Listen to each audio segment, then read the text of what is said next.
So the other day, one of the devs on Twitter asked us what do we think of the current Redeploy-side after the recent changes. My initial answer was a wee worse than it was, seeing as how you can't really deploy on the beacon itself if you are not in the 600-meter range, and more or less the same about the vehicles. And now you of course will deploy on squad where the most of the squad is instead of your squad leader. And to my surprise, he actually responded asking essentially what do I think is wrong or how it's wrong. But to be honest, if you really want a good answer, maybe try asking this question in your own forums, not Twitter where you're limited only to 140 characters or so.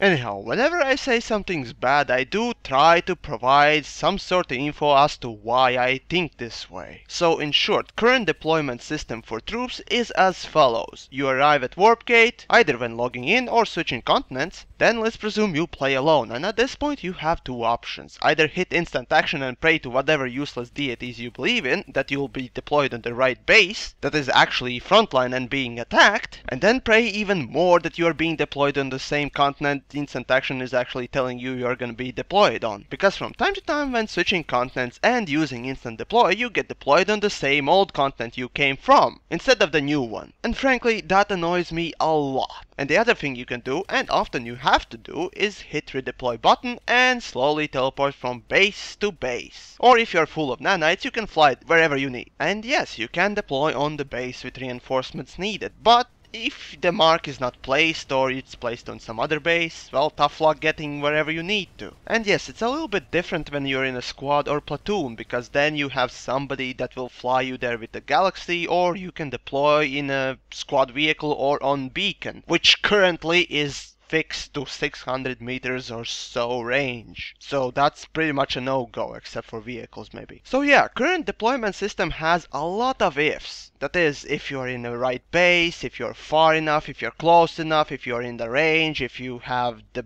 base with a mark on it or whatever. So instead of all that, here is my proposition for deployment system. And mind you, this is probably the last time I do any sort of theory craft for Planetside. I mean, Planetside devs are not known for listening to their community when it comes to new features. So anyways, the idea goes much like this. You have your factions lattice system just like you have right now, and you are able to deploy on any base that is connected to Warp Gate directly or through some other base. The difference is in deployment timers. So each base would have its timer for you to deploy on or through it. So for example, let's say you are at the Warp Gate and every base you need to deploy on takes about 10 seconds. And you want to deploy on the base that has two bases in between you and it. And so as you hit deploy button, you'll have 20 seconds that you have to wait until you deploy through those bases, plus 10 seconds you have to deploy on the main base you want to get on. So 30 seconds in total. This is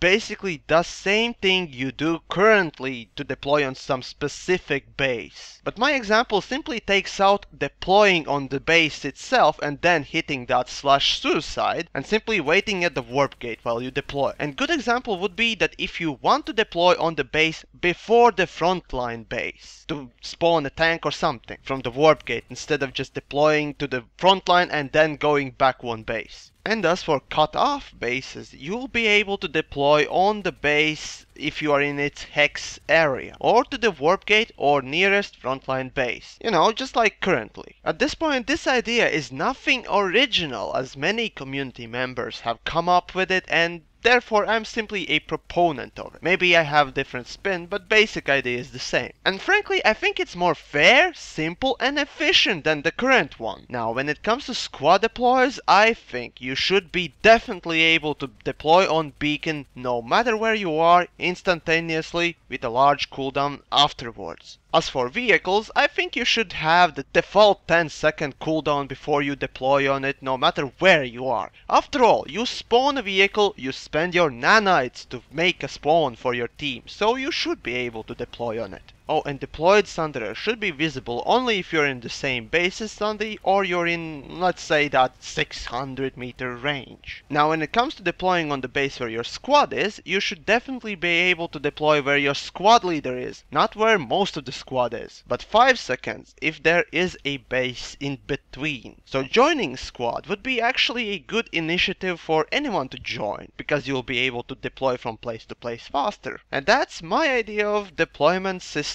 that should be implemented instead of the current one. But I guess the good thing from current system is that it kind of forces people to spawn more vehicles so they get from base to base, allowing enemy to either make defense or ambush. But in reality, you really see people spawning flashes if they want to get from place to place, and Sundays they spawn regardless of where they are, so count of them won't really change, so it's rather useless. But I really think that you should be able to deploy on whatever base is connected to Warp Gate or through some other bases essentially going to Warp Gate. That is without redeploying several times. So yeah, now I only wonder what would be community's comments on this, since devs probably won't care much about this and instead pump out another joke of a gun.